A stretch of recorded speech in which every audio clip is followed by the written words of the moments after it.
1 milliard d'euros remboursés en toute discrétion à la Russie le 5 août dernier, c'est l'information que sort aujourd'hui le Canard enchaîné.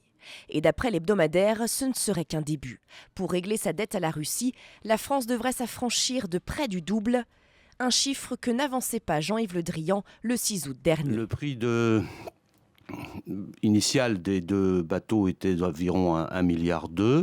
Le prix de l'accord, qui est le meilleur accord possible, sera inférieur. Inférieur, pas sûr. D'après l'hebdomadaire, sur les 896 millions déjà versés par la Russie, que la France doit donc rembourser, les Russes demandent également le remboursement des frais d'aménagement du port, la formation de ses marins, l'adaptation de ses hélicoptères.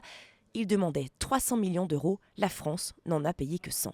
Deuxième dépense, la marge à la DCNS, le vendeur public des navires, que la France devrait payer 250 millions d'euros.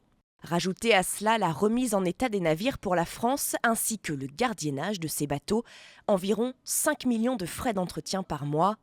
Le Canard enchaîné a fait le compte, la dette s'élèverait à 2 milliards d'euros.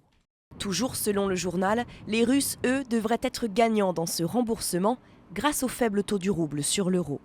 Sur les 45 milliards dépensés, 65 devraient leur être remboursés.